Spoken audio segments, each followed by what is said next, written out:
సంబంధించి ఒక 15 క్వశ్చన్లు రాయండి. 15 నుంచి 20 క్వశ్చన్లు రాయండి. దీనికి మరి ఆన్సర్లు చేయగలిగితే వెరీ ఎక్సలెంట్, చాలా సూపర్. ముందు కొన్ని క్వశ్చన్లు రాయండి. సారథ్యం 1 ప్రవేశపెట్టినటువంటి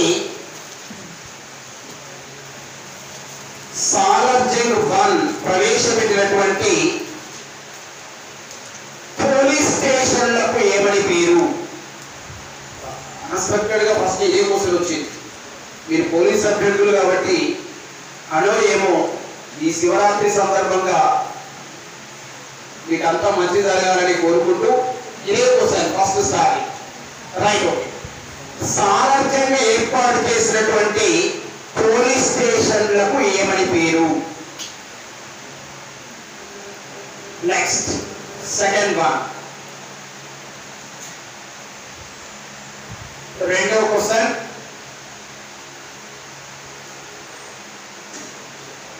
జిల్లా స్థాయిలో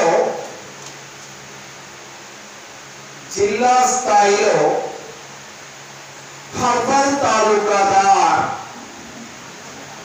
జిల్లా స్థాయిలో హర్బల్ తాలూకాదార్ లేదా జిల్లా కలెక్టర్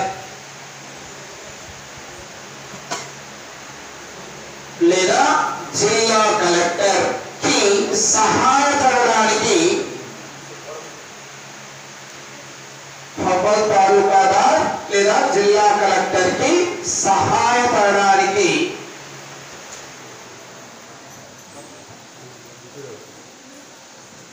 ఉన్నటువంటి క్లర్కులను ఏమంటారు? సహాయపడడానికి ఉన్నటువంటి క్లర్కులను ఏమంటారు? ఒకటి క్లర్కులను ఏమంటారు? నెక్స్ట్, బహుశా మీరు రాసేది పోలీసు ఉద్యోగానికి సంబంధించి కాబట్టి మీ మీద ఒక క్వశ్చన్ అడగవచ్చు. 100% మీ మీద ఒక క్వశ్చన్ అడగవచ్చు. కాబట్టి మీ మీద ఒక 3 క్వశ్చన్లు అడుగుదాం. నెక్స్ట్ క్వశ్చన్ రాయండి.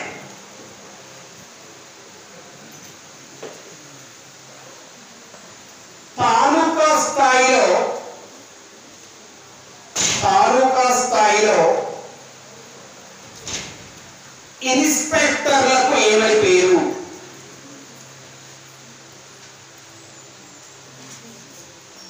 తాలూకా స్థాయిలో నియమించబడిన ఇన్స్పెక్టర్లకు ఏమని పేరు? ఒకటి, తాలూకా స్థాయిలో నియమించబడిన ఇన్స్పెక్టర్లకు ఏమని పేరు? నెక్స్ట్ క్వశ్చన్, డివిజనల్ స్థాయిలో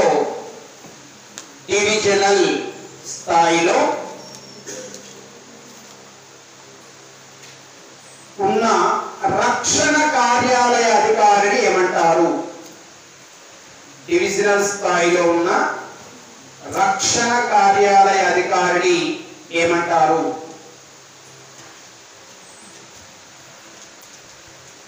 నెక్స్ట్ క్వశ్చన్,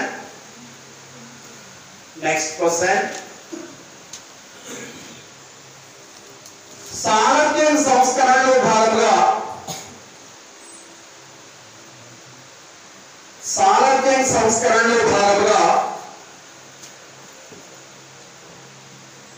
సేతు సంధి అనే పదవి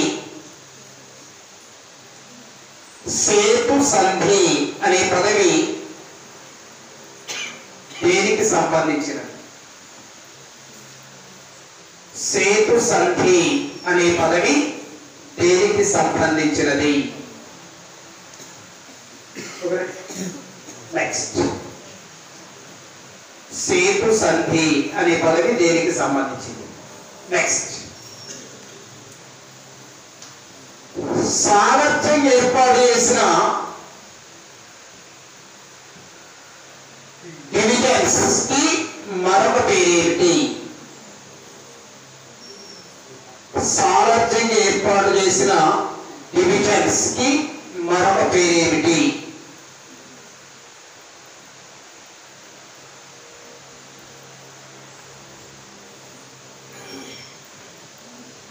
before last year dress exam లో క్వశ్చన్ 2016 డ్రెస్ ఎగ్జామ్ లో క్వశ్చన్ రైట్.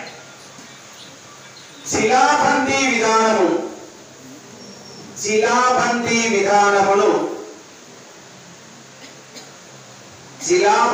విధానమును సాలర్జంగ్ ఏ సంవత్సరంలో ప్రవేశపెట్టాడు?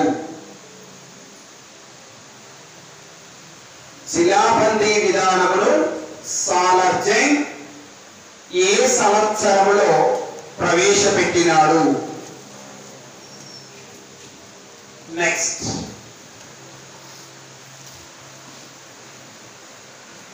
నిజాం నవాబు యొక్క పేరు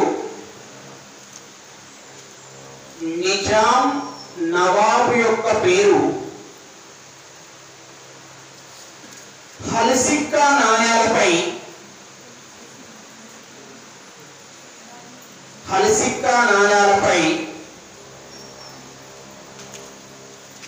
ఏ సంవత్సరం నుండి ప్రారంభమైనది? నిజాం నవాబుల యొక్క పేరు హల్సిక్కా నాణ్యాలపై ఏ సంవత్సరం నుండి ప్రారంభమైనది? నెక్స్ట్,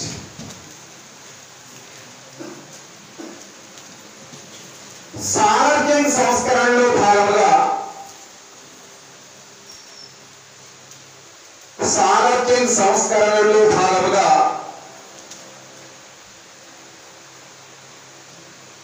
డేడ్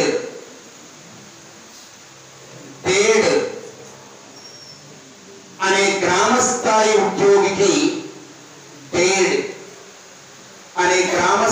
ఉద్యోగికి ఉన్న జీతం ఎంత? డేడ్ అనే గ్రామ స్థాయి ఉద్యోగికి ఉన్న జీతం ఎంత? నెక్స్ట్,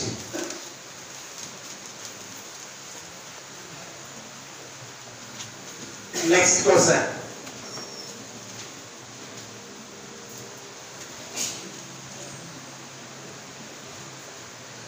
సాలర్జంగ్ సంస్కరణలో భాగంగా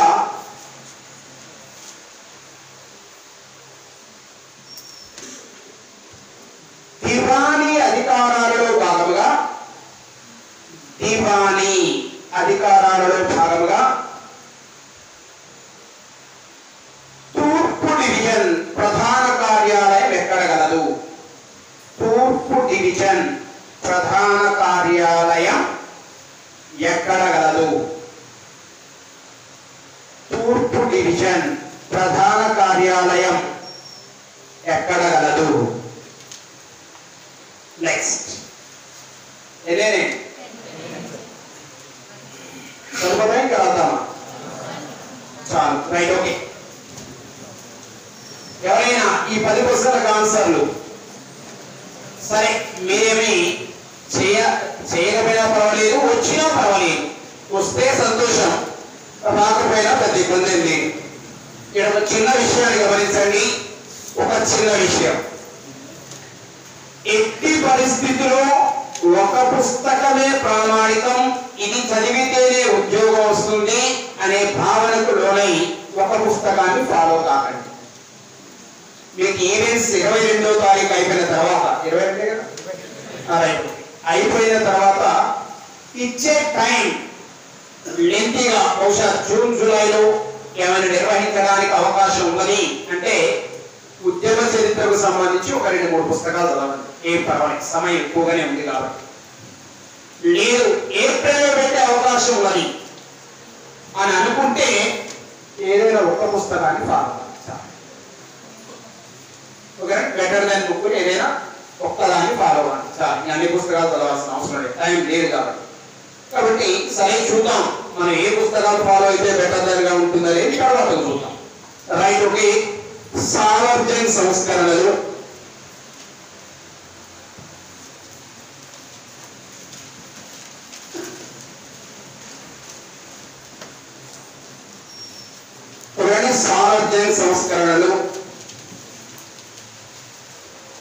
ముందుగా సాలర్జంగ్ అనేటువంటి అంశాన్ని ఒకసారి చూద్దాం. సారథ్యంగా అనేటువంటి అతడు అసబ్జాహీ రాజ్యంలో అత్యున్నతమైనటువంటి ప్రధానమంత్రిగా ఉన్నటువంటి వ్యక్తి. నిజాం రాజ్యంలో ఉన్నటువంటి ప్రధానమంత్రుల్లో అత్యంత గొప్ప వ్యక్తి సాలార్జంగ్. ఈ సాలార్జంగ్ అనేటువంటి అతడు 1853 సంవత్సరం మే 31వ తారీఖున నియమించబడి 1883 ఫిబ్రవరి 8వ తారీఖు వరకు పదవి బాధ్యతలు నిర్వహించడం జరిగినవి. సరే, మళ్ళీ యుద్ధం మళ్ళీ వస్తాయి. ఆ కోణంలో భాగంగా సాలార్జంగ్ నిజాం సంస్థానంలో ప్రధానమంత్రిగా దివాన్గా రిజెంట్ అనే పదానికి అర్థం ఏమండి? ఇది ఆల్రెడీ మీకు అడిగిన క్వశ్చన్. ఇది రిజెంట్ అనే పదానికి అర్థం ఏమిటి? లాస్ట్ టైం మీకు అడిగిన క్వశ్చన్ అది. ప్రధానమంత్రి, దివాన్ అనే పేరు.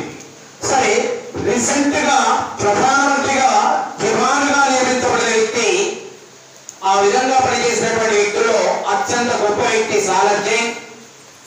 ఈ సాలార్జంగ్ అనేటువంటి అతడు నిజాం రాజ్యంలో అసబ్జాహీ రాజ్యంలో భాగం. అసబ్జాహీ రాజ్యము 1724 సంవత్సరం నుండి 1948 సెప్టెంబర్ 17వ తారీఖు వరకు అసబ్జాహీ రాజ్యం నిర్వహించబడడం జరిగినది. 1724 సంవత్సరం నుండి 1948 సెప్టెంబర్ 17వ తారీఖు వరకు అసబ్జాహీ రాజ్యం యొక్క పాలన నిర్వహించబడడం జరిగింది. Right, okay. ఆ కోణంలో ఈ అసబ్జాహీ రాజ్యంలో అసబ్జాహీ అనే బిరుదుని మన మొఘల్ చక్రవర్తి మహమ్మద్ షా రంగేలా అనేటువంటి అతడు మన నిజాం ఉల్ ముల్క్ అనే అతడికి ఆ బిరుదు ఇవ్వడం వల్ల ఈ వంశాన్ని అసబ్జాహీ వంశం అని పేరు రావడం. ఈ అసబ్జాహీ వంశాన్ని పరిపాలించిన మొత్తం రాజుల సంఖ్య మరొక్కసారి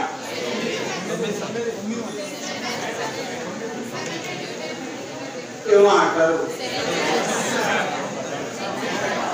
అసబ్జాహీ రాజ్యాన్ని పరిపాలించిన మొత్తం రాజుల సంఖ్య 10 మంది.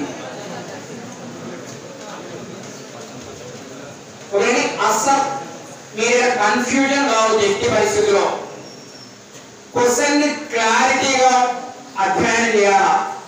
మొత్తం అడుగుతున్నాడా, వంశం అడుగుతున్నాడా, బిరుదుతో అడుగుతున్నాడా, వంశనామంతో అడుగుతున్నాడా అనేది క్లారిటీ కూడా. బాగా వినండి, మీకు అవగాహన ఉన్నది, మీకు అద్భుతమైన అవగాహన ఉన్నది. మీకు చెప్తే అర్థమైంది, అందులో డౌట్ లేదు.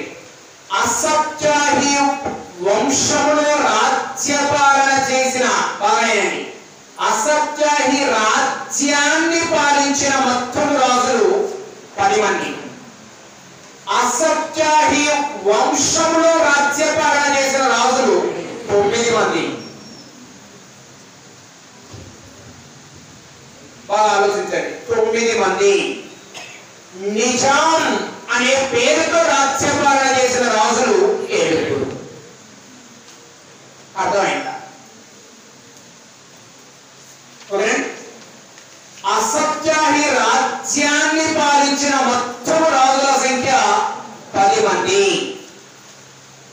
అసబ్జాహీ వంశంలో రాజ్యపాలన చేసిన రాజుల సంఖ్య 9 మంది. ఆ వంశంలో ముజాఫర్ జంగ్ తప్ప మిగిలిన రాజులందరూ 9 మంది. నిజాం అనే బిరుదుతో రాజ్యపాలన చేసిన రాజుల సంఖ్య 7. బహుశా గమనించండి, మన పుస్తకాన్ని గంటల తరబడి అధ్యయనం చేస్తాం, కానీ అందులో మనం ఎంతవరకు దృష్టి నిలుపుతున్నాం అనేది ముఖ్య ఇంపార్టెంట్. 18 గంటలు చదవడం అనేది పెద్ద ఇబ్బంది ఏం కాదు, అసలు ఉపయోగమేది. ఓకే, అసలు క్వశ్చన్ ని ఏ రేసుగా అడగవచ్చు, మనం ఏ విధంగా చేయొచ్చు. మనం ఆన్సర్ మన పుస్తకాన్ని చదువుకుంటేనే క్వశ్చన్ రేస్ కావాలి మన మైండ్ లో. అట్లా 8 గంటల్లో అయినా మీరు సివిల్ సర్వీస్ సాధించవచ్చు, ప్రతి ఇబ్బంది ఏంటి. Right, okay. సరే, ఈ సారథ్యం సంస్కరణ నుంచి మాకు తెలంగాణ ఉద్యమ చరిత్రలో 3 పార్టులు ఉంటాయి. 1848, 1969, 70, 1971 నుండి 2001, 2001 నుంచి ప్రెసెంట్. మన రాజు పరిపాలించేంతగా ఓకే కదా. సరే, మొత్తానికి 3 పార్టులు. అందులో నేను మొదటి పార్ట్ చెప్పడానికి మీ దగ్గర కూర్చున్నా. Okay, right, okay. సో ఆ కోణంలో సారథ్యం రిఫార్మ్స్, అసఫ్ జాహీ రాజు. సో ఈ క్రమంలో భాగముగా అసఫ్ జాహీ రాజ్యాన్ని పాలించిన మొత్తం రాజులు 10 మంది, రాజవంశంలో పాలకులు 9, నిజాం అనే పేరుతో పరిపాలించిన రాజులు 7. నిజాం అలీ ఖాన్ పాలనా కాలం నుండి వచ్చిన వ్యక్తులందరినీ కూడా ఏమని పిలుస్తారు? నిజాములు అని పిలుస్తారు. నిజాం అలీ ఖాన్ పాలనా కాలం నుండి ఉన్నటువంటి రాజులు ఎందరూ? 6. యువతల నిజాముల్ ముల్క్ అనేటువంటి వ్యక్తి ఉన్నాడు, మొదటి వ్యక్తి. ఒక ఆయన 7, మొత్తం 7. ఈ 7 రాజులో రాజ్య పరిపాలన పరిపాలించిన నిజాం రాజ్యం యొక్క సంస్థానం మొత్తం విస్తీర్ణం ఎంత? 82,679 చదరపు కిలోమీటర్ల వైశాల్యం. 82,679 చదరపు కిలోమీటర్ల వైశాల్యం కలదు నిజాం రాజ్యం యొక్క సంస్థాన వైశాల్యం. ఈ నిజాం రాజ్యం యొక్క సంస్థాన వైశాల్యం కలిగినటువంటి ఈ సంస్థానాన్ని ఎంతమంది పరిపాలించాలనుకున్నాము? 10 మంది. ఈ 10 మంది పరిపాలించిన రాజులందరూ ప్రధానమంత్రులు గొప్పవాడు ఎవరు? ఈ సారథ్యం అనేటువంటి అతడు క్రీస్తు శకం 1829వ సంవత్సరంలో జన్మించాడు. He is born year 1829 AD. క్రీస్తుశకం 1829వ సంవత్సరంలో షేక్ ఉమర్ కర్మాన్ అనే సంతతికి చెందిన వ్యక్తి. షేక్ ఉమర్ కర్మాన్ అనే సంతతికి చెందిన వ్యక్తి సారథ్యం క్రీస్తుశకం 1829వ సంవత్సరంలో జన్మించాడు. ఎక్కడ? బీజాపూర్ అనే ప్రదేశంలో జన్మించాడు. ఎక్కడండి? బీజాపూర్ అనే ప్రదేశంలో షేక్ ఉమర్ కర్మాన్ అనే సంతతికి చెందిన వ్యక్తి 1829లో జన్మించాడు.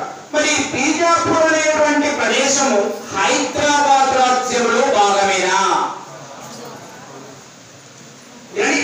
హైదరాబాద్ రాజ్యంలో బీజాపూర్ భాగమే. ఆనాడు హైదరాబాద్ రాజ్యాన్ని 6 శుభాలుగా విభజించారు. మొదటగా వినండి, తర్వాత వస్తుంది. 6 శుభాలుగా విభజించారు. ఏమిటి 6 శుభాలు? 1 ఔరంగాబాద్, 2 బీజాపూర్, 3 బీదర్, 4 బీరర్, 5 హైదరాబాద్, 6 కాందేశ్. ఈ కాందేశ్ అనేటువంటి సంస్థానము రాజకీయంగా కానీ సామాజికంగా ఉన్నటువంటి కారణాల వల్ల కొద్దిగా ప్రాధాన్యతను కోల్పోయి సారథ్యం దివానుగా నియమించబడే నాటికి ఉన్నటువంటి శుభాల సంఖ్య 5. హైదరాబాద్ రాజ్యంలో మొదటిగా ఉన్నటువంటి శుభాల సంఖ్య 6. సారథ్యం రాజ్యానికి ప్రధానమంత్రిగా నియమించబడే నాటికి ఉన్నటువంటి శుభాల సంఖ్య 5. 5 శుభాలు. ఈ 5 శుభాలలో ఏ శుభాలు జన్మించాడు? బీజాపూర్ అనేటువంటి శుభాలు జన్మించాడు. 1829లో షేక్ ఉమర్ కర్మాన్ అనే సంతతికి చెందిన ఉన్నటువంటి సారథ్యం. ఈ సారథ్యం అనేటువంటి వ్యక్తి యొక్క అసలు పేరు మీర్ తురఫ్ అలీ ఖాన్ అనేటువంటి పేరు కలదు. మీర్ తురఫ్ అలీ ఖాన్ అనేటువంటి పేరు కలదు. ఈ మీర్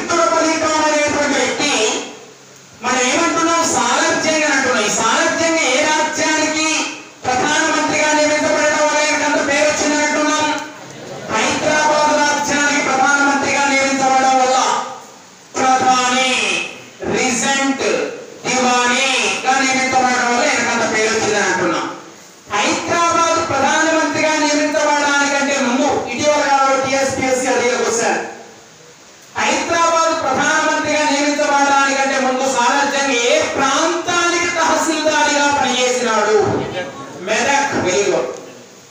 మెదక్ ప్రాంతానికి తహసీల్దారిగా పనిచేయడం జరిగినది. మెదక్ ప్రాంతానికి తహసీల్దారిగా పనిచేశాడు సాలర్జంగ్. మొదట మెదక్ ప్రాంతానికి తహసీల్దారిగా పనిచేసిన తర్వాత ఉన్నత చదువుల కోసం లండన్ వెళ్ళి ఆక్స్ఫర్డ్ యూనివర్సిటీలో పరిపాలనా శాస్త్రంలో పీజీలో పట్టా పొందడం జరిగింది. ఆక్స్ఫర్డ్ యూనివర్సిటీ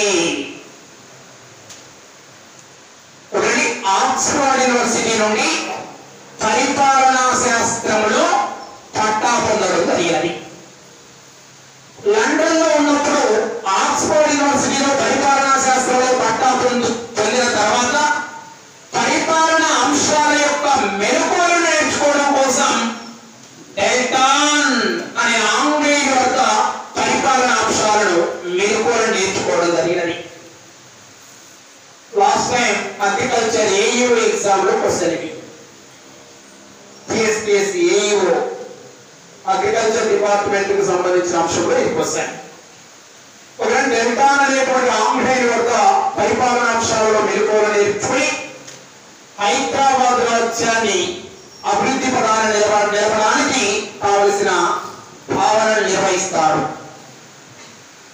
ఆ తర్వాత సాలర్జంగ్ 1853 సంవత్సరం కంటే ముందు సాలర్జంగ్ ప్రధానమంత్రిగా నియమించబడడానికంటే ముందున్న పరిస్థితి. సాలర్జంగ్ ప్రధానమంత్రిగా నియమించబడడానికంటే ముందు ప్రధానమంత్రి ఎవరంటే సిరాజ్ ఉల్ ముల్క్ అనేటువంటి ఇతని యొక్క మేనమామ. సిరాజ్ ఉల్ ముల్క్ అనేటువంటి ఇతని యొక్క మేనమామ. ఎవరి యొక్క మేనమామ? సాలర్జంగ్ యొక్క మేనమామ. ఈ సిరాజ్ ఉల్ ముల్క్ బహుశా మీకు అవగాహన ఉండి ఉంటుంది అని కొన్ని అంశాలు డైరెక్ట్ గా చెప్పాలి. ఏమిటి అవగాహన? సార్ సిరాజ్ ఉల్ ముల్క్ యొక్క ఇంపార్టెన్స్ ఏమిటి అని చూస్తే నేను డైరెక్ట్ గా 1853 సంవత్సరంలో నాసిర్ ఉద్దౌలా పాలనా కాలంలో సిరాజ్ ఉల్ ముల్క్ ప్రధానమంత్రిగా ఉన్నప్పుడు 3 సంస్థానాలని ప్రధానంగా రాయచూర్, ఉస్మానాబాద్ మరియు బేరర్ అనే 3 ప్రాంతాలని బ్రిటిష్ వారికి ఇవ్వడం జరిగింది లార్డ్ డల్హౌసీ పాలనా కాలంలో. ఎందుకు ఇచ్చారు అనే అంశం కనుక ఒకసారి అడిగితే బహుశా మరి అదంతా కూడా నాసిర్ ఉద్దౌలా, అఫ్జల్ ఉద్దౌలా, అంతకంటే సికిందర్ జా అవన్నీ చెప్పుకుంటా వస్తే మనకు తెలుస్తుంది. బహుశా అది ఆల్రెడీ మీరు ప్రిలిమ్స్ టైంలో మీరు చదివి ఉండొచ్చు అని నేను అనుకోవడం. మరి ఎందుకు వచ్చారు మరి క్లారిటీగా చెప్తే ఇక మనకి ఈరోజు మొత్తం అదే పడుతుంది. ఓకేనండి, ఎందుకు వచ్చారు అని అంటే బహుశా కొంతమంది అవగాహన ఉండి అవగాహన లేకుండా కూడా కొంతమంది అభ్యర్థులు విద్యా బోధన చేస్తున్నారు హన్మకొండలో. సరే, విషయం ఏమంటే 1824 సంవత్సరం కంటే ముందు సికిందర్ జా రాజుగా ఉన్నప్పుడు, వినండి, సికిందర్ జా అనేటువంటి వ్యక్తి రాజుగా ఉన్నప్పుడు హైదరాబాద్ సంస్థానంలో దారి దోపిడీ దొంగలని వారు ఉండేవారు. ఈ దారి దోపిడీ దొంగలను అణచివేయడం కోసం ఒక ప్రత్యేకమైనటువంటి పోలీస్ దళాన్ని, రక్షణ దళాన్ని ఏర్పాటు చేయడం జరిగినది. ఆ కోణంలో భాగంగా హైదరాబాద్ చుట్టుపక్కల సరిహద్దు రక్షణ సమర్థవంతంగా ఉండాలనేటువంటి భావనతోటి ఆనాడు 1907 సంవత్సరంలో సికిందర్ జా పాలనా కాలంలో ఒక ప్రధానమంత్రి బ్రిటిష్ వారితో ఒప్పందం చేసుకుని 1807 సంవత్సరంలో సిక్కులను హైదరాబాద్ పిలిపించి హైదరాబాద్ సరిహద్దు ప్రాంతంలో రక్షణ కవాటాన్ని అద్భుతంగా నియమించడం జరిగినది. ఈనాడు మన తెలంగాణలో సిక్కులు లేరా? ఉన్నారా లేరా? సరే, సిక్స్ రోజులు ఎవరైనా ఉంటే ఏమనుకోకండి. సిక్కులు తెలంగాణ ప్రాంతానికి వచ్చిన సంవత్సరం 1807 సంవత్సరం. నాటి రాజు సికిందర్ జా. సికిందర్ జా అనేటువంటి అతడు. సికిందర్ జా పేరు మీద వచ్చిన నగరం ఏమిటి? సికింద్రాబాద్ పూర్వనామం ఏమిటి? సికింద్రాబాద్ పూర్వనామం అస్సలు 100కి 100% ఈ క్వశ్చన్ అడగడానికి ఆస్కారం ఉన్నాయి. వ్యక్తి సికిందర్ జా పూర్వనామం ఏమిటి? నా అభిప్రాయం ప్రకారం ఈ ఎగ్జామ్ రాసే సమయానికి అది స్టార్ట్ అవుతాయి. నేను అనుకోవడం వాడు అధిపేట్ చేసుకొని వాళ్ళ క్వశ్చన్ అనుకోవడం నేను అనుకుంటున్నాను. ఖచ్చితంగా సికింద్రాబాద్ పూర్వనామం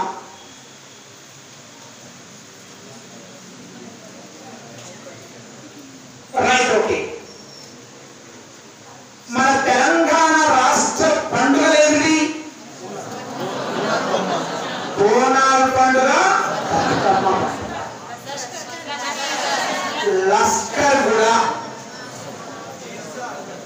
ఏమో అంటావు. సికింద్రాబాద్ పూర్వనామం లస్కర్ కూడా. ఈ లస్కర్ కూడా అనే ప్రాంతంలో ఆయన అధికారాలు నిర్వహించడం ప్రారంభించిన తర్వాత సికిందర్ జా అనేటువంటి అతడు తన పేరు మీద ఒక నగరాన్ని ఏర్పాటు చేయాలని సికింద్రాబాద్ అనే నగరాన్ని ఏర్పాటు చేశారు. అంతకు ముందున్న పేరు లస్కర్ కూడా.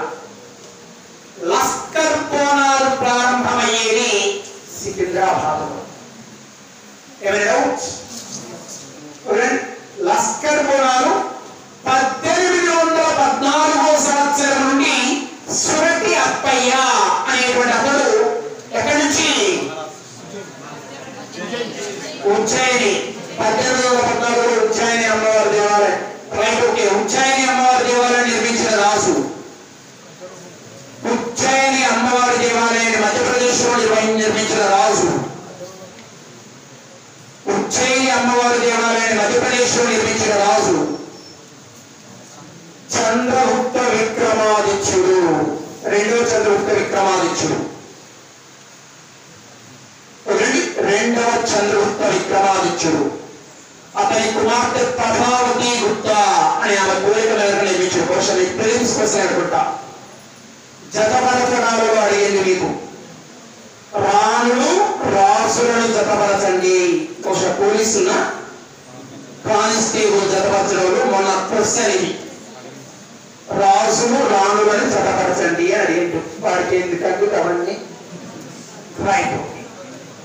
సో సరే, ఇవన్నీ కాబట్టి ఎన్నిసార్లు చదివేం అనేది ముఖ్యం కాదు, ఎంత అవగాహనతో చదివాం అనేది ముఖ్యం.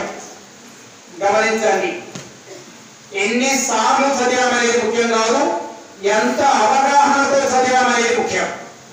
ఆ తర్వాత ఇస్తాం. రైట్. ఓకే.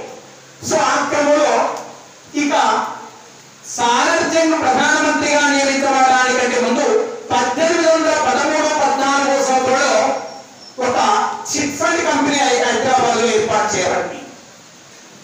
ఆ చిట్ ఫండ్ కంపెనీ వద్ద నిజాం రాజు పెద్ద మొత్తంలో అప్పులు తీసుకురావడం జరిగింది రక్షక దళాన్ని దృఢపరచడం కోసం. సో ఈ చిట్ ఫండ్ కంపెనీ వడ్డీ పెద్ద మొత్తంలో పెరిగిపోతున్నప్పుడు చార్లెస్ మెట్కాఫ్ అనేటువంటి అతడు నిజాం యొక్క సంస్థానంలో ఒక కొంతకాలం సంస్కరణలకు దివాన్గా నియమించబడతాడు మెట్కాఫ్. ఈ మెట్కాఫ్ దివాన్గా నియమించబడి ఆ చిట్ ఫండ్ కంపెనీ వద్ద ఉన్నటువంటి అప్పులను బ్రిటిష్ వారి వద్ద నుండి నిజాంకు అప్పు ఇప్పించి ఆ చిట్ ఫండ్ కంపెనీని మోపించి ఆ కంపెనీ యొక్క అప్పులను తీర్పించి ఆ కంపెనీని దివాలా తీయింపున చేయడం జరుగుతుంది మెట్కాఫ్. మెట్కాఫ్ కారణంగా నిజాం రాజు ఎవరి వద్ద అప్పులు తీసుకున్నాడు? బ్రిటిష్ వారి వద్ద 50 లక్షల రూపాయలు. ఆ అప్పులని తీర్చడం కోసం నాసిర్ దౌలా అనేటువంటి అతడు 1853వ సంవత్సరంలో 3 ప్రాంతాలని బీరర్, ఉస్మానాబాద్, రాయచూర్ అనే ప్రాంతాలని లార్డ్ డల్హౌసీ కాలంలో సిరాజుల్ ముల్క్ ప్రధానమంత్రిగా ఉన్నప్పుడు బ్రిటిష్ వారికి ఆ 3 ప్రాంతాలను ఇచ్చివేయడం జరుగుతుంది. ఎందుకు ఇచ్చాడు అంటే కదా అంట. సో ఆ విధంగా 3 ప్రాంతాలు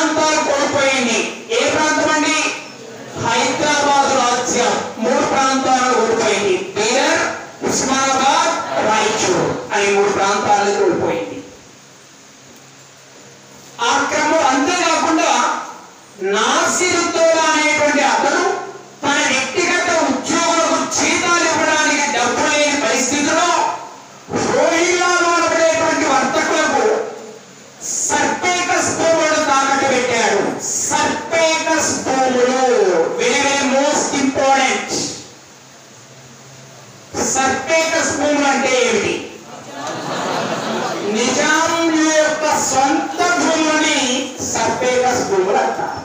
వెరీ గుడ్, చాలా చక్కగా చెప్పారు. ఒకటి సర్పేకస్ భూములని మరియు తన యొక్క నగలని మరియు వజ్రాలని రోహిల్లా అనబడేటువంటి వర్తకుల వద్ద నిజాం నాసిర్ దౌలా తాకట్టు పెట్టడం జరుగుతుంది. తన వ్యక్తిగత అవసరాలను తీర్చుకోవడం కోసం తాకట్టు పెడతాడు. సో ఆ క్రమంలో ఇటువంటి దారుణమైనటువంటి పరిస్థితుల్లో ఉన్నప్పుడు 1853 సంవత్సరంలో ఒకటి మన సిరాజుల్ ముల్క్ అనేటువంటి అతను ప్రధానమంత్రిగా ఉండి రిజైన్ చేసి తన పదవికి రాజీనామా చేసి ఆ తర్వాత మరణించగా అతని యొక్క మేనలుడైనటువంటి సాలర్జంగ్ లేదా మీర్ తుగ్లక్ అలీ ఖాన్ అనేటువంటి అతను 1853 మే నెల 31వ తారీఖున ప్రధానమంత్రిగా నియమించబడినాడు. సాలర్జంగ్ 1853 మే నెల 31వ తారీఖున నాసిర్ దౌలా పాలనా కాలంలో ప్రధానమంత్రిగా నియమించబడడం జరిగినది.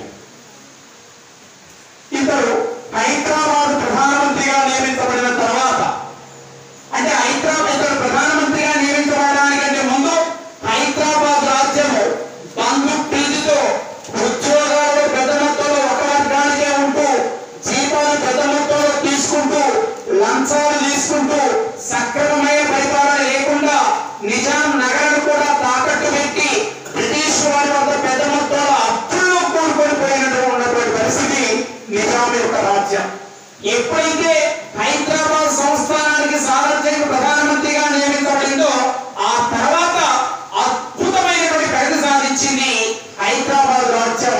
అంతేకాకుండా హైదరాబాద్ రాజ్యం అద్భుత ప్రగతి సాధించి తెలంగాణ 9% భారతదేశంలోని ఎక్సలెంట్ రాష్ట్రముగా ఇప్పుడు ప్రస్తుతం పురోగతి సాధించడానికి బహుశా సాలర్జంగ్ యొక్క సంస్కరణ పునాదులే కారణమని నా అభిప్రాయం. ఏమంటారు? హైదరాబాద్ లేకపోతే మన రాజుగారు పరిపాలిస్తారా ఇట్లా? మన ముఖ్యమంత్రి వర్యుడు పరిపాలిస్తారా ఇట్లా? సాధ్యం కాదు. సో కాబట్టి హైదరాబాదే అద్భుతమైనటువంటి పునాది.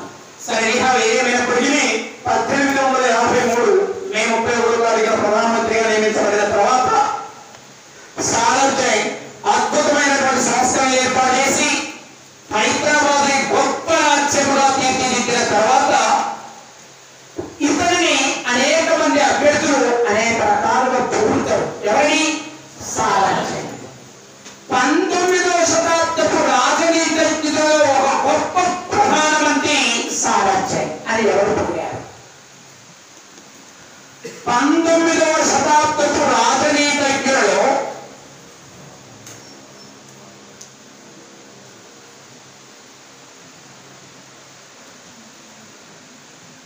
గొప్ప వ్యక్తి, గొప్ప ప్రధాని సాలర్జంగ్ అని వహీద్ ఖాన్ అనేటువంటి అతను పొగడడం జరిగినది. వహీద్ ఖాన్ అనే వ్యక్తి పొగిడినాడు. 19వ శతాబ్దపు రాజనీతిజ్ఞులలో గొప్పవాడు సాలర్జంగ్ అని ఎవరు పొగిడారు? ఎవరండి? వహీద్ ఖాన్ అనే వ్యక్తి పొగిడాడు. నెక్స్ట్, నిజాం రాజ్యాన్ని పునరుద్ధరింపజేసిన వాడు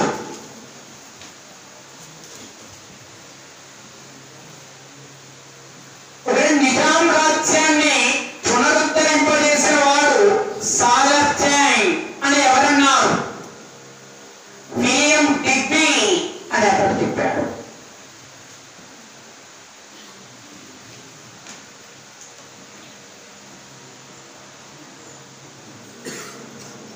నిజాం రాజ్యాన్ని పునరుద్ధరింపజేసిన వాడు సాలర్జంగ్ అని ఎవరన్నారు? విలియం డిగ్బీ అని అతడు తెలిపాడు. నిజాం రాజ్యాన్ని పునరుద్ధరింపజేసిన వాడు సాలర్జంగ్ అని ఎవరన్నారు? విలియం డిగ్బీ అని అతడు ఆ ఆ పదాన్ని తెలపడం జరిగినది. William decree. సో ఈ విధముగా సాలర్జైన్ అద్భుతమైనటువంటి గొప్ప వ్యక్తిగా పేర్కొనబడినాడు. ఇతడు వచ్చిన తర్వాత ఏ రకమైనటువంటి ఇతడు ఎంతమంది వద్ద ప్రధానమంత్రిగా పనిచేశాడు? 3 రాజుల వద్ద ప్రధానమంత్రిగా పనిచేశాడు. ఎవరెవరు? నాసిరుద్దౌలా, అఫ్జలుద్దౌలా, మీర్ మహబూబ్ అలీ ఖాన్ అనే వ్యక్తుల వద్ద ప్రధానమంత్రిగా పనిచేశాడు. నాసిరుద్దౌలా కాలంలో ఎన్ని సంవత్సరాలు ప్రధానమంత్రిగా పనిచేశాడు? 4 సంవత్సరాలు ప్రధానమంత్రిగా పనిచేశాడు. 1853, 1857 నాసిరుద్దౌలా. అఫ్జలుద్దౌలా కాలంలో ఎన్ని సంవత్సరాలు పనిచేశాడు? 1857, 1869. ఓకే. మీర్ మహబూబ్ అలీ ఖాన్ వద్ద ఎన్ని సంవత్సరాలు పనిచేశాడు? 1869, 1883. ఓకే. 1883. ఏమైనా డౌట్స్? అంటే ఇప్పుడు క్వశ్చన్ అడుగుతాడు, సాలర్జంగ్ ఏ రాజు వద్ద పూర్తి కాలం ప్రధానమంత్రిగా పనిచేసినాడు? అఫ్జలుద్దౌలా వద్ద పూర్తి కాలం ప్రధానమంత్రిగా పనిచేశాడు. అఫ్జలుద్దౌలా వద్ద పూర్తి కాలం ప్రధానమంత్రిగా పనిచేశాడు. ఎవరైనా? సాలర్జంగ్. వాడు ప్రతి అంశాన్ని ఎక్కడ వీక్నెస్ ఉండదనే భావనతో వాడు కొట్టి మిమ్మల్ని క్వశ్చన్ అడుగుతాడు. కాబట్టి గమనించాలా, ఎక్కడ కూడా చదువుతున్నటువంటి అంశాల్లో విసుగు కనబడద్దు. Main important.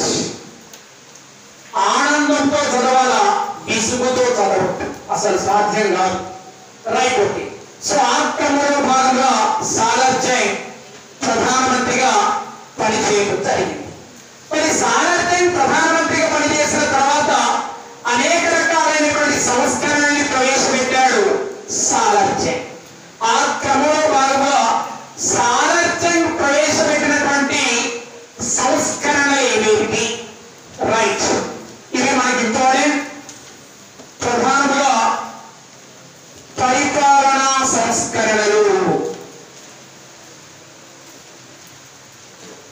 ఆర్థిక సంస్కరణలు,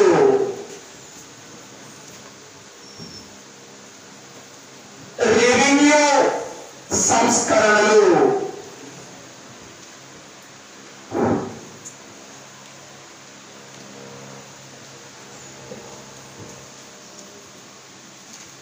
పోలీస్ సంస్కరణలు, న్యాయ సంస్కరణలు, విద్యా సంస్కరణలు, రవాణా సంస్కరణలు మరియు ఇతర సంస్కరణలు.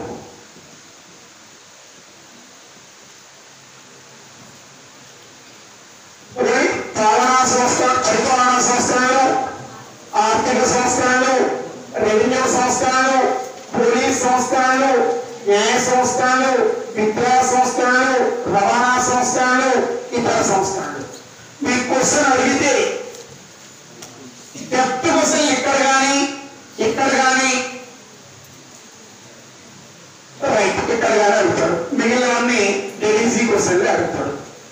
అంటే ఆ 3 అంశాల్లోనే మీరు చేసే క్వశ్చన్ తప్పు పోతే బాగుండు అనే భావనతో అడుగుతారు ఆయన క్వశ్చన్లు.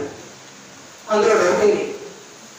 ఒకవేళ ఇక డెప్త్ క్వశ్చన్లు ఉన్నాయంటే అలానే ఉంటాయి. ఆ 3 ఉంటాయి. ఈ 3 కొద్దిగా క్లారిటీగా అధ్యయనం చేస్తే ఇక మీకు సూపర్ మార్కులు వచ్చినట్టు. ఇవైతే పైపైన అడుగుతారు. మీరు చదివినా చేయగలుగుతారు, చదవకపోయినా చేయగలుగుతారు.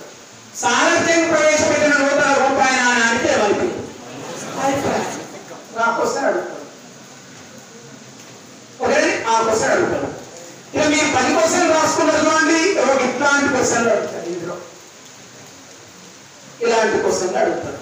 సో కాబట్టి రాని అంశాలను క్లారిటీగా చదివి వచ్చిన అంశాలు పైపైన చదివినా పర్వాలేదు కదా. రైట్.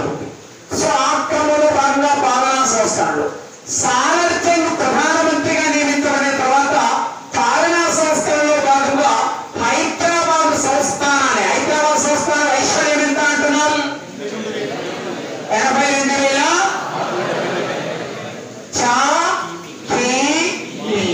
వైశాల్యం. ఈ హైదరాబాద్ రాజ్యం యొక్క జనాభా 1,90,45,495. 400 రైట్. Okay okay 98,60,000. ఎప్పటి వరకు? 1881. 1881 సంవత్సరం నాటికి హైదరాబాద్ రాజ్య జనాభా. రైట్. ఓకే. సో ఆ క్రమంలో ఈ విధంగా ఉన్నటువంటి హైదరాబాద్ రాజ్యాన్ని 5 శుభాలుగా విభజించాడు.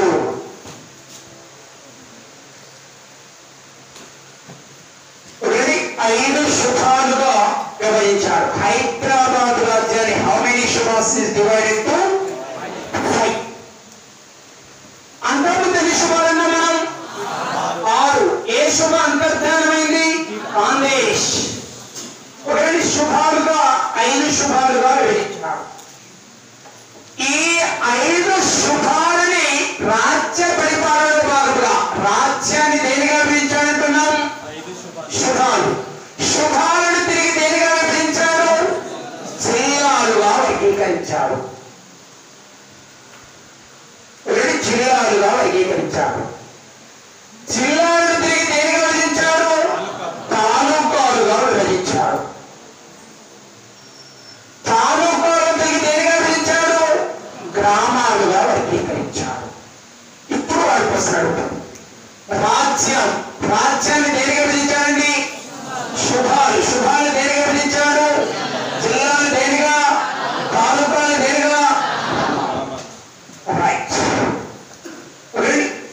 ఇప్పుడు వాడు ఏమంటాడంటే జిల్లాలకు మరొక పేరు ఏమిటి అని అక్కడికి వస్తాడు. శుభాలకు మరొక పేరు ఏమిటి? తాలూకాలకు మరొక పేరు ఏమిటి అని అక్కడికి వస్తుంది అడగడానికి ఆస్కారం. శుభాలకు మరొక పేరు ప్రావిన్సీలు.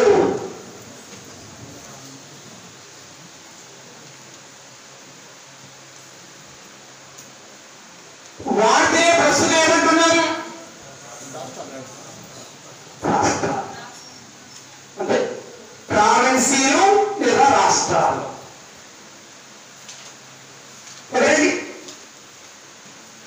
ఇప్పుడు అడగొచ్చువాడు నాటి నిజాం రాజ్య కాలంలో నేడు రాష్ట్రాల యొక్క ప్రాధాన్యతను పొందినటువంటి పరిపాలనా విభాగం పేరేమిటి?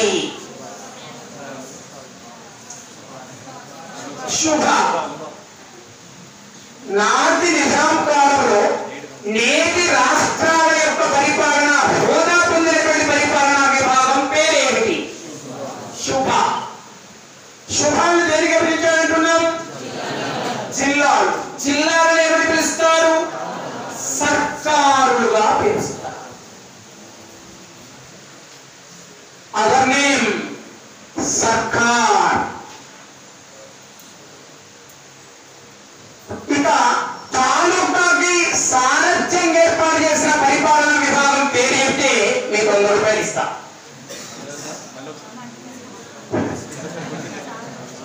సారథ్యంగా ఏర్పాటు చేసినటువంటి తాలూకా ఆయన పెట్టిన పేరు 100 రూపాయలు ఇస్తా.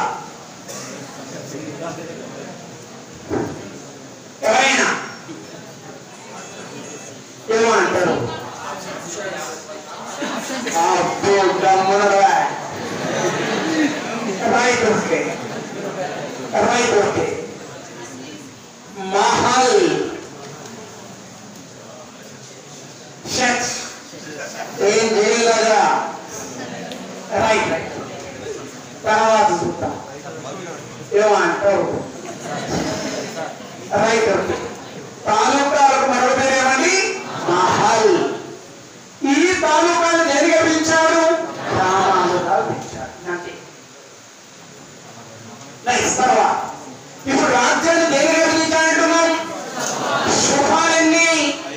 5 శుభాన్ని దేని గమనించారు? జిల్లాలకు మరో పేరేమిటి? ఈ జిల్లాల సంఖ్య ఎంత?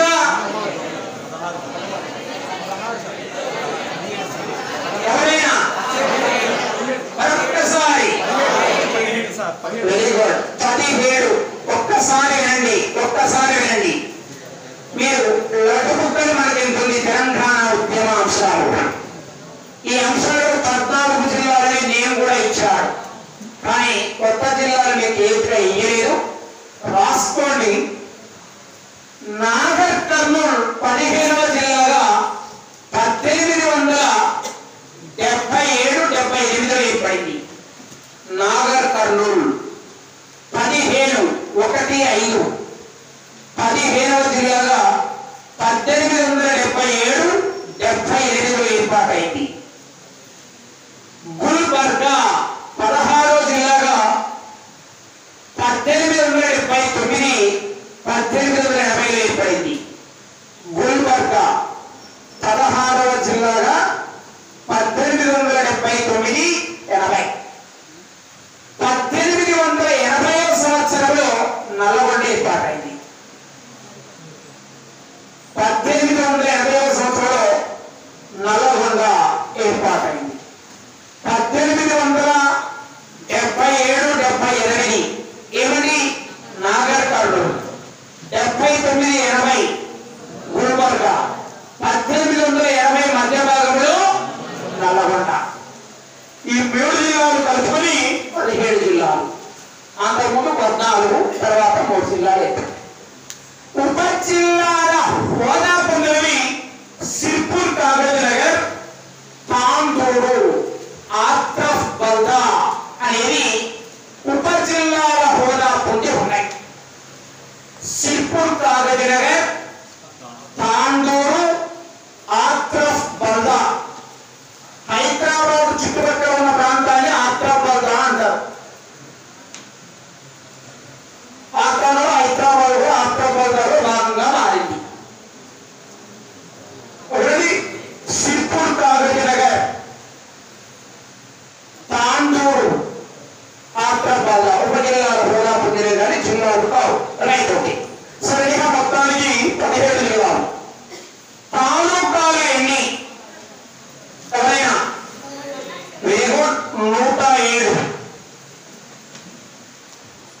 107 తాలూకాలు.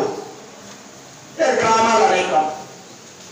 గ్రామాల ప్రస్తావన దొరుకుతామని నేను 100 పుస్తకాలు చదివాను, ఎక్కడ దొరకాలి. Okay. Right. Okay. So anyhow మా గౌరవ ముఖ్యమంత్రి కేసీఆర్ ఇప్పుడు గ్రామాలుగా చాలా చక్కగా క్లారిటీగా తీసుకొచ్చింది. ఓకే కదా? సరే, ఇది అసలే యూట్యూబ్ పెట్టిన నేనేం మాట్లాడుకుంటా. ఏమంటారు? ఇస్తా. సూపర్. జై. ఎవరైనా అభిమానులు ఉన్నారా? ముక్కు మహారాజ్. రైట్. రైట్. ఎనీహౌ ఈ భావనలు ఉన్నాయి. సో ఈ క్రమంలో ఈ విధంగా మొదటగా రాజ్యాన్ని దేనిగా పెంచాలంటున్నాను? ఏమిటి ఆ శుభాలు? ఏమిటి? ఔరంగాబాద్, బీజాపూర్, బీదర్, హైదరాబాద్. అంతే కదా? కాంగ్రెస్ అనే భాగం. రైట్. ఓకే. ఇది 5 శుభాలు. శుభాధికారి ఎవరైనా? శుభాగ్ని అధికారి సుబేదార్ అనేటువంటి వ్యక్తి. సుబేదార్ అనేటువంటి వ్యక్తి. శుభాలకు అధికారి సుబేదార్ అనేటువంటి వ్యక్తి.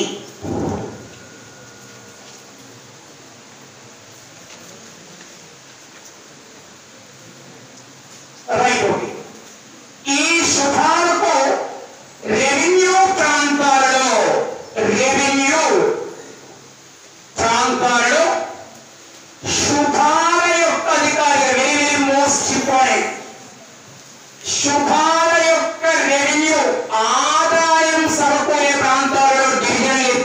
చేయడం జరిగింది. వాటిని రెవెన్యూ డివిజన్స్ అంటారు. ఈ డివిజన్లకు మరొక పేరు స్మిత్తులు అని పేరు కలదు. బహుశా మీరు రాపించిన క్వశ్చన్ ఉందనుకుంటా. సారథ్యంగా ఏర్పాటు చేసిన రెవెన్యూ డివిజన్లకు మరొక పేరు ఏమిటి? స్మిత్స్. సారథ్యంగా ఏర్పాటు చేసిన రెవెన్యూ డివిజన్లకు మరొక పేరు ఏమిటి? స్మిత్స్ లేదా స్మిత్తులు. ఈ రెవెన్యూ డివిజన్స్ ఎన్ని? రెవెన్యూ డివిజన్ ఏంటండి? 5. శుభాలెన్ని? 5. రెవెన్యూ డివిజన్ ఎన్ని? 5. ఈ 5 రెవెన్యూ డివిజన్లు పశ్చిమోత్తర రెవెన్యూ డివిజన్, పశ్చిమ రెవెన్యూ డివిజన్, ఉత్తర రెవెన్యూ డివిజన్, దక్షిణ రెవెన్యూ డివిజన్, తూర్పు రెవెన్యూ డివిజన్ ఇట్లా భాగాలుగా ఉన్నాయి. రైట్. పశ్చిమోత్తర రెవెన్యూ డివిజన్ ప్రధాన కార్యాలయం పశ్చిమోత్తర రెవెన్యూ డివిజన్.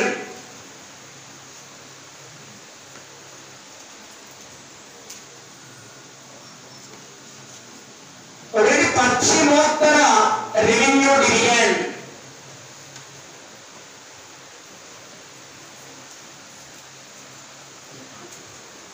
పశ్చిమోత్తర రెవెన్యూ డివిజన్ ప్రధాన కార్యాలయం ఎక్కడుంది?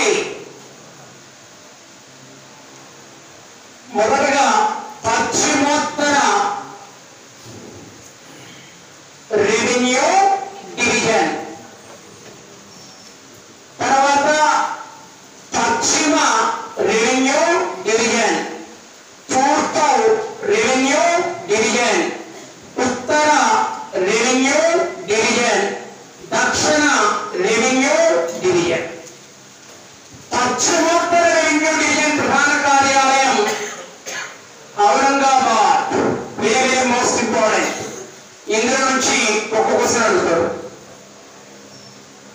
పశ్చిమోత్తర రెవెన్యూ డివిజన్ ప్రధాన కార్యాలయం ఔరంగాబాద్, పశ్చిమ రెవెన్యూ డివిజన్ ప్రధాన కార్యాలయం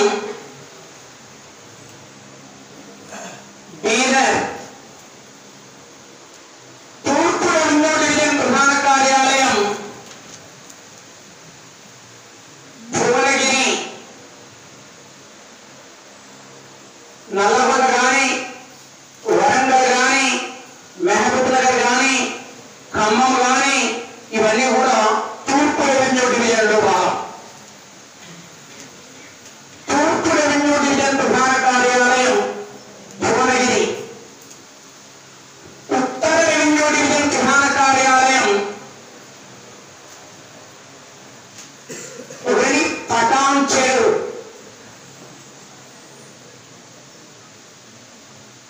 ఉత్తర రెవెన్యూ డివిజన్ ప్రధాన కార్యాలయం పటాన్ చెరు, దక్షిణ రెవెన్యూ డివిజన్ ప్రధాన కార్యాలయం గుల్బర్గా, దక్షిణ రెవెన్యూ డివిజన్ ప్రధాన కార్యాలయం గుల్బర్గా. ఈ 5లో ఒక క్వశ్చన్ అడగడానికి ఆస్కారం ఉంది. పశ్చిమోత్తర డివిజన్ ప్రధాన కార్యాలయం ఔరంగాబాద్, పశ్చిమ రెవెన్యూ డివిజన్ బీదర్, తూర్పు రెవెన్యూ డివిజన్ భువనగిరి, ఉత్తర రెవెన్యూ డివిజన్ పటాన్ చెరు, దక్షిణ రెవెన్యూ డివిజన్ గుల్బర్గా. కింద ఒక 2 క్వశ్చన్లు రాయండి, 2 అంశాలు రాసుకోండి. విస్తీర్ణంలో అతిపెద్ద రెవెన్యూ డివిజన్ తూర్పు రెవెన్యూ డివిజన్. విస్తీర్ణంలో అతిపెద్ద రెవెన్యూ డివిజన్ తూర్పు రెవెన్యూ డివిజన్.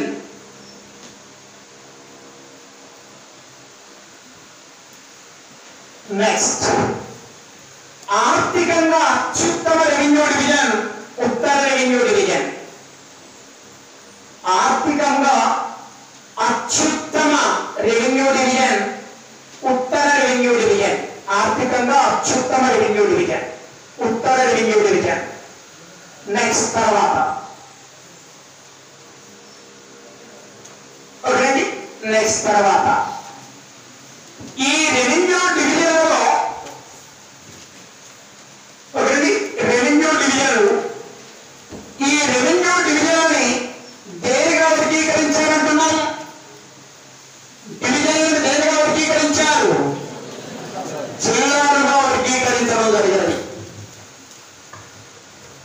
జిల్లాలు. జిల్లాలకు మరొక పేరు ఏమిటి? సర్కారు అని పేరు.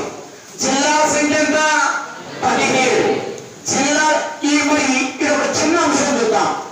రెవెన్యూ డివిజన్ యొక్క ప్రధాన పరిపాలన అధికారిని సదర్ తాలూకాదార్ అంటారు, లేదా సర్దార్ తాలూకాదార్ అంటారు.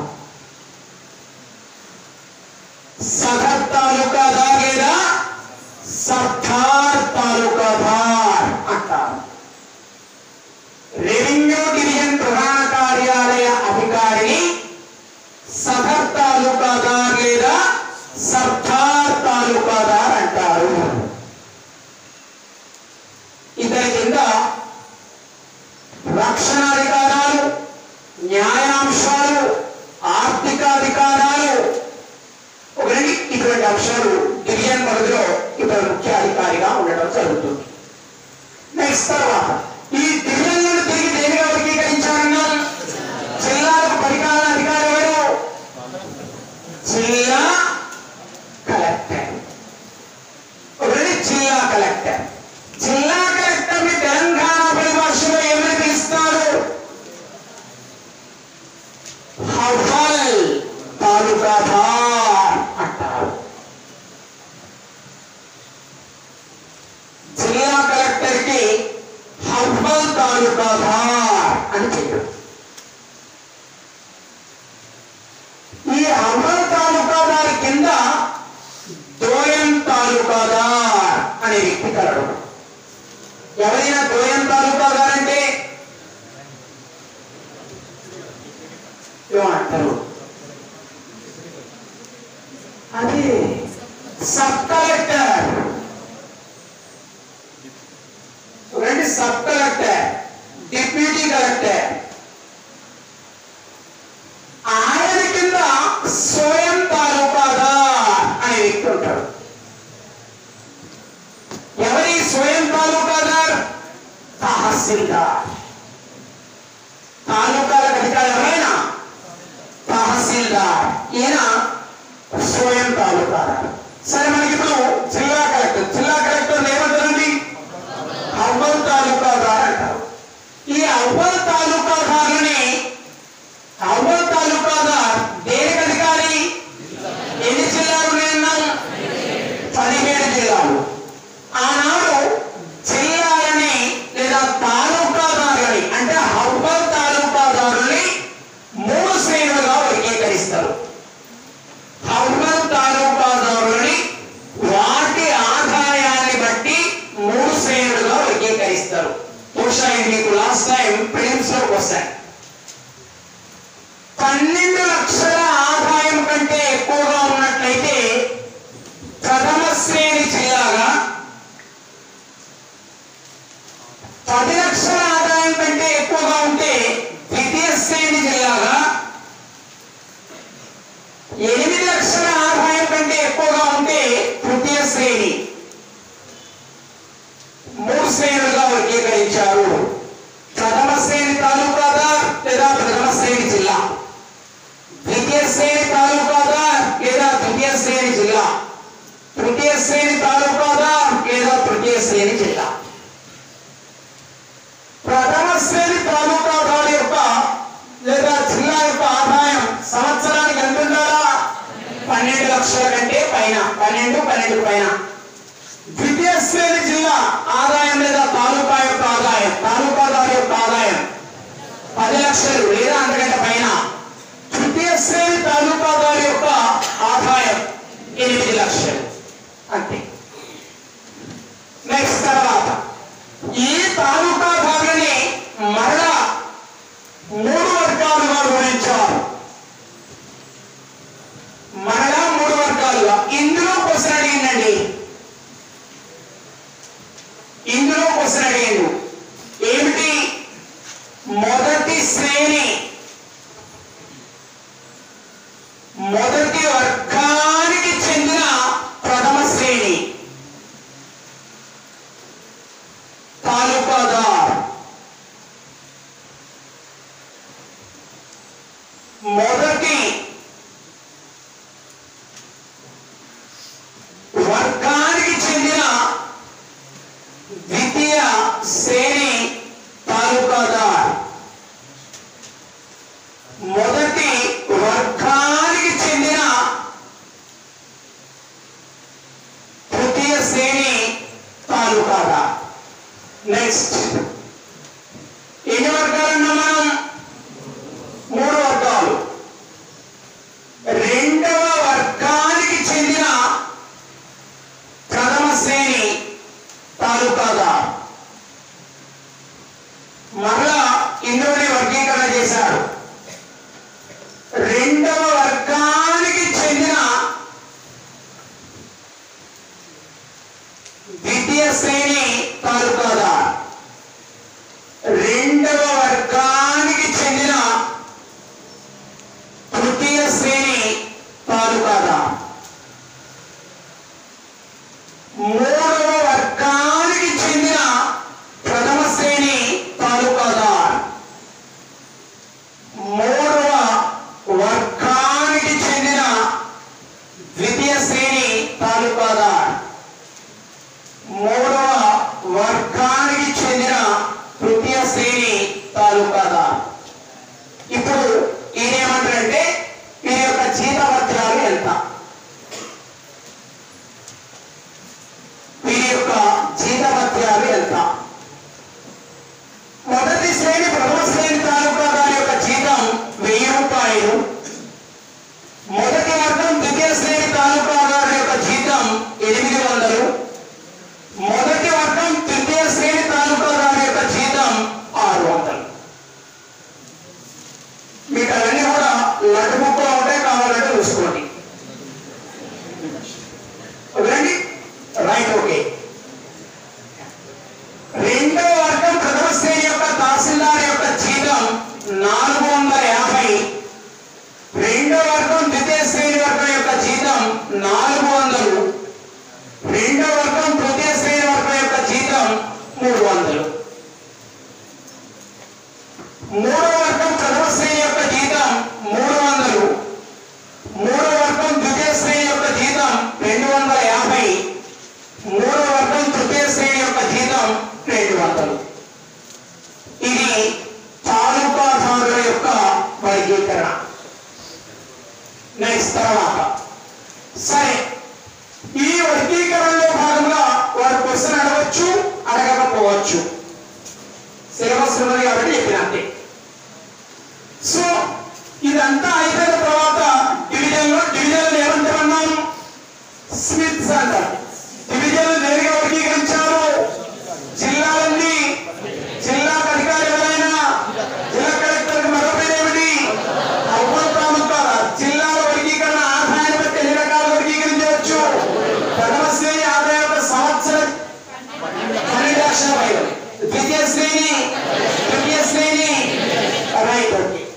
ఆ తర్వాత ఈ జిల్లాలో హర్బల్ తాలూకాదారులకు క్లర్కులుగా పనిచేసే ఉద్యోగులు ఉంటారు. జిల్లాలో హర్బల్ తాలూకాదార్ అంటే ఎవరండి? జిల్లా కలెక్టర్. Very good. ఈ హర్బల్ తాలూకాదారులకు క్లర్కులుగా పనిచేసేటువంటి ఉద్యోగులు ఉంటారు. Very very most important. అట్టి ఉద్యోగులను ఆమ్లాలు అంటారు, లేదా ఆమ్లా అంటారు. దక్షిణాఫ్రికా అత్యుత్తమ బ్యాట్స్మెన్.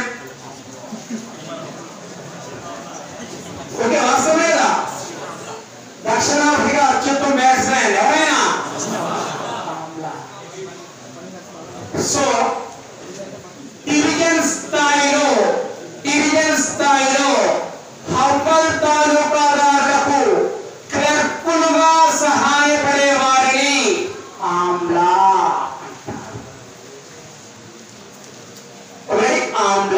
అంటారు. ఇతడు రికార్డులు రాయడం ఇతడి యొక్క బాధ్యత. రికార్డులు రాయడం ఈ ఆమ్లా యొక్క బాధ్యత. రికార్డులు రాసే వ్యక్తి ఆమ్లా. నెక్స్ట్ తర్వాత ఇతడు ఏ తాలూకాదారు అంటున్నాం మనం? హర్బల్ తాలూకా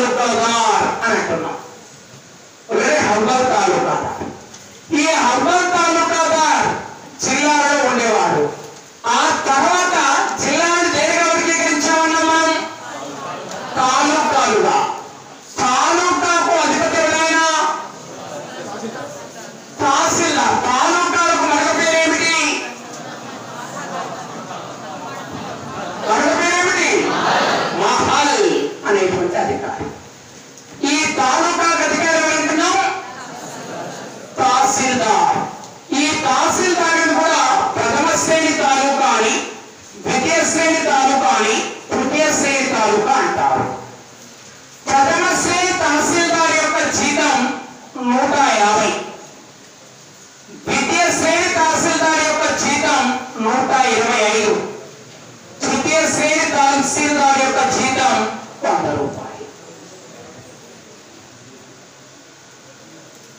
ప్రథమ శ్రేణి 150, ద్వితీయ శ్రేణి 125, తృతీయ శ్రేణి 100. నెక్స్ట్ తాలూకాలు. తాలూకాకు మరొక పేరేమిటి? మహల్. తాలూకా అధిపతి ఎవరు? తాలూకాలు ఎన్ని? 107. తాలూకాలు తిరిగి దేనిగా విభజించారు? గ్రామాలుగా విభజించారు. గ్రామాలలో 100% 1% గ్యారంటీ అండి. ఈ అంశాన్ని చేసుకొని గ్యారంటీ, ఖచ్చితంగా 1% గ్యారంటీ. గ్రామాలలో గ్రామ పరిపాలన నిర్వహించడానికి పటేల్, పట్వారీ, తలారి, తేల్, నిరి, సేతు సంధి అనే అధికారులు ఉండేవారు గ్రామాలలో. గ్రామాలలో పటేల్, పట్వారీ, తలారి, తేల్, నిరి, సేతు సంధి అనే అధికారులు ఉండేవారు. 100% ఇందులో ఉపసాటి ఉన్న గ్రామాలలో. నూతనంగా 2016 సంవత్సరంలో మన ముఖ్యమంత్రి వర్యులు ముక్కు మహారాజ్ 2018 అనుకుంటా గ్రామ చట్టాన్ని చేసింది ఫిబ్రవరి నెలలో. ఉదయం రెవెన్యూ గ్రామాలని ఇటువంటి గ్రామ సంస్కరణ చట్టాన్ని తీసుకొచ్చి సర్పంచులను ఏర్పాటు చేసిండు.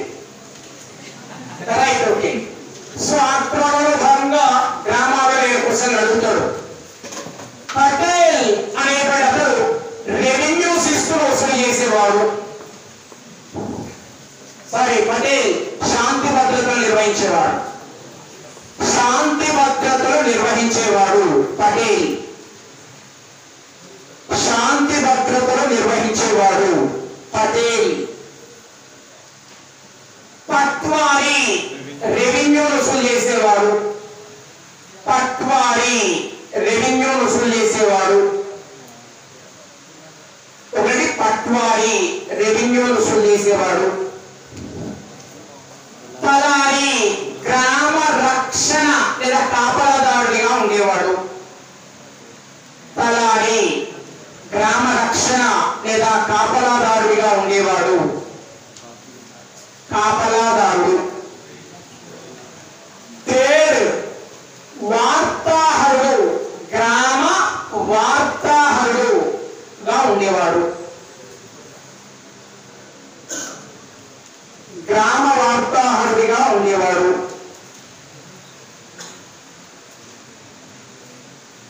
వార్తాహరుడు అంటే ఏమండి? వార్తాహరుడు అంటే ఏమిటి? బహుశా నా అభిప్రాయం ప్రకారం ప్రెసెంట్ విఆర్ఏ. నా అభిప్రాయం ప్రకారం ప్రెసెంట్ విఆర్ఏ. Right, okay. పేరు వార్తాహరుడుగా. గ్రామ పంచాయతీ కదా ప్రెసెంట్ ఉన్నది. పంచాయతీని ఆ కాలంలో ఏమని పిలిచేవారు? వచ్చింది ఎక్కడో. పంచాయతీని ఏమని పిలిచేవారు? ప్రజెంట్ అయితే గ్రామ పంచాయతీ అంటున్నాం. ఏమని పిలిచేవారంటే గ్రామ పంచాయతీ వార్తాహరుడు అని అంటారు. కానీ నేను ఈ పదజాలంలో చెప్పిన ఆ పదజాలంలో గ్రామ చావిడి వార్తాహరుడిగా ఉండేవాడు. గ్రామ చావిడి వార్తాహరుడిగా ఉండినాడు. గ్రామ చావిడి మీన్స్ పంచాయతీ. గ్రామ పంచాయతీ వార్తాహరుడిగా ఉండినాడు ఎవరైనా? దేవ్. నిరి త్రాగునీటి మరియు త్రాగునీటి అవసరాలు నిర్వహిస్తూ ఉండేవాడు. నీటి అవసరాలు నిర్వహిస్తుండేవాడు నిరి. ఇప్పుడు గ్రామంలో శాంతి భద్రతలు నిర్వహించేవాడు పటేల్. పట్వారీ ఏం చేసేవాడు?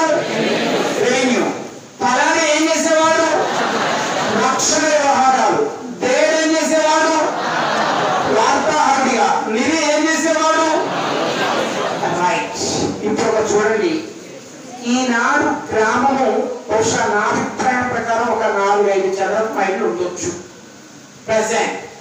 ఆ కాలంలో గ్రామం 12 చదరపు మైళ్ళ పైన ఉంది ఒక గ్రామం వచ్చేసి. ఓకే, అంత పెద్దగా ఉంది. సో ఆ గ్రామానికి దళారి ఒక్కడే గ్రామ బాధ్యతలు నిర్వహించగలుగుతాడా? నిర్వహించలేడు. కాబట్టి ప్రతి 50 ఇండ్లకు రక్షణ అధికారిగా ఉండే అభ్యర్థిని సేతు సంధి అంటారు. ప్రతి 50 ఇండ్లకు రక్షణ అధికారిగా ఉండే అభ్యర్థిని సేతు సంధి అంటారు.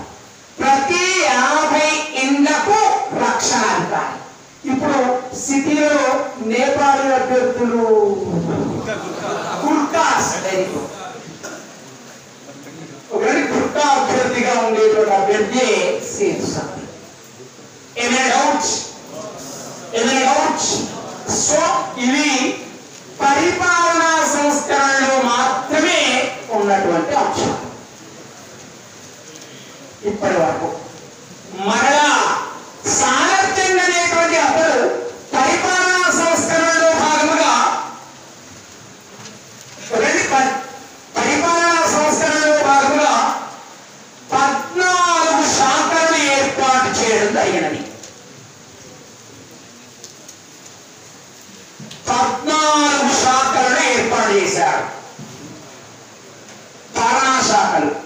ఈ 14 శాఖలో 7 శాఖలు మంత్రులు అనేవారు ఉంటారు. ఈ మంత్రులకు కార్యదర్శులు అనేవారు ఉండేవారు. స్పెషల్ గా 7 శాఖలకు మంత్రులు ఉంటారు. ఆ మంత్రులకు ఏముంటాయి? ప్రత్యేకంగా ఎవరుంటారండి? కార్యదర్శులు. వినండి, ఈ 7 కార్యదర్శుల సమాచారాన్ని సేకరించి ఎవరికి ఇచ్చేవారు? మంత్రులకు ఇచ్చారు. ఈ మంత్రుల సమాచారాన్ని ఎవరికి ఇచ్చేవారు? ప్రధానికి ఇచ్చేవారు. ప్రధాని ఎవరైనా అట్లా తన పాలనని, తన బాధ్యతను కొంతవరకు తగ్గించుకున్నాడు. ఒత్తిడిని, ప్రెషర్ని తగ్గించుకున్నాడు ఆయన. ఇక మంత్రులు లేని శాఖలన్నీ 7. ఈ మంత్రులకి ఎవరున్నారు? కార్యదర్శులు ఉన్నారు. మంత్రులు లేని శాఖ 7, కార్యదర్శులు లేని శాఖ 7. ఇందులో మంత్రులు ఉన్న శాఖ ఏంటంటున్నాం? 7 కార్యదర్శులు. ఇందులో మొదటగా నియమించబడిన మంత్రులుగా నియమించబడిన శాఖలు 4. ఒకటి రెవెన్యూ శాఖ. సామర్థ్యంగా ఏర్పాటు చేసిన మొట్టమొదటి రెవెన్యూ శాఖ మంత్రి ఎవరు? ఇది last year group 2 question, 2016 group 2 question. మొన్న ఆల్రెడీ మీ క్వశ్చన్ కూడా. ముకరమ్ ఉద్దౌలా బహదూర్, నవాబ్ ముకరమ్ ఉద్దౌలా బహదూర్. Very good.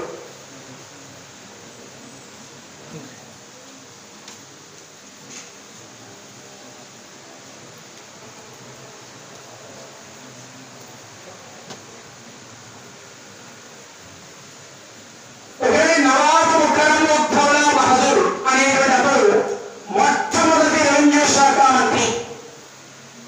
సారథ్యంగా ఏర్పాటు చేసినటువంటి రెవెన్యూ శాఖ మంత్రులు మొట్టమొదటి రెవెన్యూ శాఖ మంత్రి Nawab Mukarram Uddaula Bahadur. Very good, excellent question చెప్పిన. నెక్స్ట్ న్యాయశాఖ మంత్రి బహీరుద్దౌలా బహదూర్. Very good. నవాబ్ బహీరుద్దౌలా బహదూర్.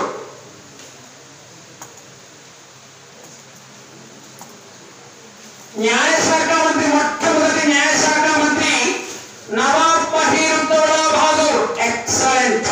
మీరు చాలా మంచిగా చదివి ఉన్నారు ఆల్రెడీ. నెక్స్ట్ పోలీస్ శాఖ మంత్రి నవాబ్ షాహిద్ బహదూర్ గారు. Very good, Shamshad Jung Bahadur. నవాబ్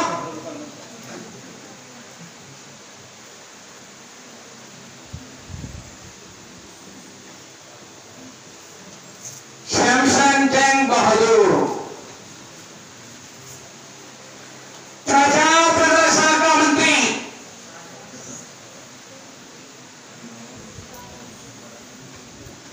ఎవరైనా సాహెబ్ జంగ్ బహదూర్. నవాబ్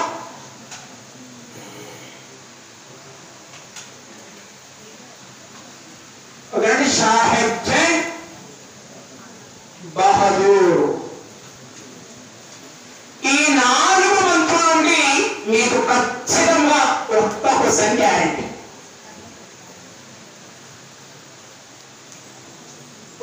ఈ 4 నుండి ఒక్క క్వశ్చన్ గ్యారెంటీ. ఇప్పటివరకు 2 ఇచ్చాడు. బహుశా మీకు ఇవ్వాలి అని అనుకుంటే ఇదే ఇవ్వాలా? పోలీస్ 2 క్వశ్చన్ అడిగితే ఇక్కడ ఇవ్వాలా? రెవెన్యూ శాఖ మంత్రి నవాబ్ ముకర్రముద్దౌలా బహదూర్, న్యాయశాఖ మంత్రి బహీరుద్దౌలా బహదూర్, పోలీస్ శాఖ మంత్రి నవాబ్ శంషాద్ జంగ్ బహదూర్, ప్రజాప్రద శాఖ మంత్రి Saheb Jung Bahadur. Right. Okay. So ఈ 4 మంత్రులు మొదటగా నియమించబడిన వారు. ఏది కార్యదర్శులు అనబడే మంత్రులు మొత్తం ఎందరు? ఎంతమంది మంత్రులు? ఎన్ని శాఖలు గలవు? కార్యదర్శులే శాఖలన్నీ, మంత్రులు గల శాఖలన్నీ, కార్యదర్శులు లేని శాఖలన్నీ, మంత్రులుగా నియమించబడిన మొదటి శాఖలన్నీ. మొదటి రెవెన్యూ శాఖ మంత్రి ఎవరు? న్యాయశాఖ మంత్రి, పోలీస్ శాఖ మంత్రి, ప్రజాప్రద శాఖ మంత్రి బహదూర్. ఇస్తే మరొక్కసారి కరెక్ట్గా చెప్పాలి. సారథ్యంగా ఏర్పాటు చేసినటువంటి పరిపాలనా సంస్థలలో రాజ్యాన్ని దేనిగా వర్గీకరించాడు? శుభాలను దేనిగా వర్గీకరించాడు? జిల్లాను దేనిగా వర్గీకరించాడు? తాలూకాలు దేనిగా విభజించాడు? శుభాలకు అధికారి ఎవరు? సుఖేదార్ అనే పదవిని దేనితో సుఖేదార్ అనే పదవితో మరొకటి ఏమిటి? సదర్ తాలూకాదార్ లేదా సర్దార్ తాలూకాదార్. శుభాలన్నీ 5. సుబేదార్లు ఎందరు? ఎన్ని రెవెన్యూ డివిజన్లు గలవు? పశ్చిమోత్తర రెవెన్యూ డివిజన్ ప్రధాన కార్యాలయం, పశ్చిమ డివిజన్ ప్రధాన కార్యాలయం ఏమండి? తూర్పు డివిజన్ ప్రధాన కార్యాలయం, ఉత్తర డివిజన్ ప్రధాన కార్యాలయం, దక్షిణ డివిజన్ ప్రధాన కార్యాలయం, ఆర్థికంగా అత్యున్నత డివిజన్ పటాన్చెరు ఉత్తర డివిజన్, వైశాల్యపరంగా అతిపెద్ద డివిజన్ తూర్పు రెవెన్యూ డివిజన్ ప్రధాన కార్యాలయం. ఓకే. నెక్స్ట్ డివిజన్ల యొక్క అధికారులు ఏమంటారు? సర్దార్. డివిజన్లకు మరో పేరు ఏమిటి? స్మిత్. డివిజన్లకు మరో పేరు ఏమిటి? డివిజన్లు దేనిగా వర్గీకరించారు? జిల్లా. జిల్లాలకు మరో పేరు ఏమిటి? సర్కార్. పాలనాధికారి ఎవరు? ఆ కలెక్టర్ మరో పేరు ఏమిటి? అర్బన్. అర్బన్ తాలూకా వారికి పరిపాలన నిర్వహించే గర్భం ఏమంటారు? ఆంధ్ర. ఈ అర్బన్ తాలూకా లేదా జిల్లాల యొక్క పరిపాలన విభాగాలని ఆదాయాన్ని బట్టి ఎన్ని వర్గాలకు పిలిచవచ్చు? ప్రథమ శ్రేణి, ద్వితీయ శ్రేణి, తృతీయ శ్రేణి. ప్రథమ శ్రేణి జిల్లా సంవత్సరిక ఆదాయం, ద్వితీయ శ్రేణి సంవత్సరిక ఆదాయం, తృతీయ శ్రేణి. అర్బన్ తాలూకా వారి వర్గాన్ని ఎన్ని భాగాలు వర్గీకరించవచ్చు? ప్రథమ శ్రేణిని ఎన్ని భాగాలు వర్గీకరించారు? ప్రథమ శ్రేణి మొదటి వర్గం జీతం, రెండవ వర్గం, మూడవ వర్గం. ద్వితీయ శ్రేణి వ్యక్తి యొక్క మొదటి జీతం, రెండవ వర్గం, మూడవ వర్గం. ఎంత? 3. నెక్స్ట్ తర్వాత తృతీయ శ్రేణి ప్రథమ వర్గం, రెండవ వర్గం, మూడవ వర్గం. రైట్. ఆ తర్వాత క్రింది జిల్లాలన్నీ జిల్లాలను మరలా దేనిగా విభజించారు?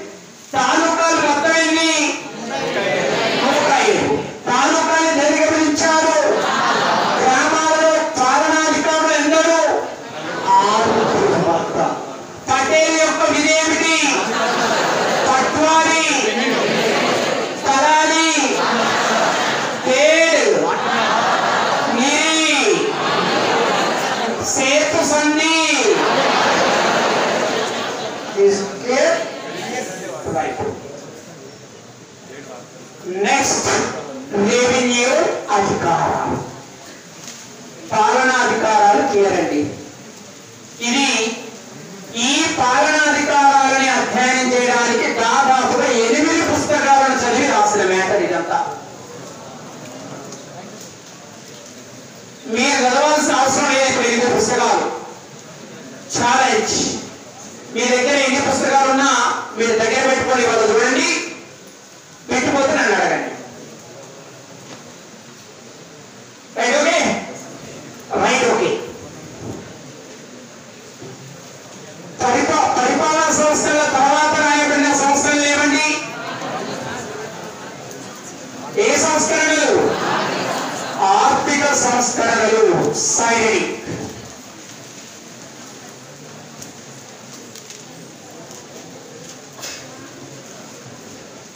ఇక్కడ నుంచి చాలా సింపుల్ గా ఫట్ ఫట్ ఫట్ అయిపోతుంది. అంటే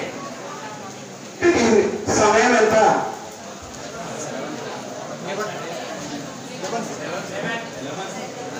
ఒక 5 నిమిషాలు బయటకు వెళ్దాం. ఒక 5 నిమిషాలు. ఇక్కడ నుంచి మనం మీ స్థాయికి సారథ్యం సంస్కరణలు అయిపోయి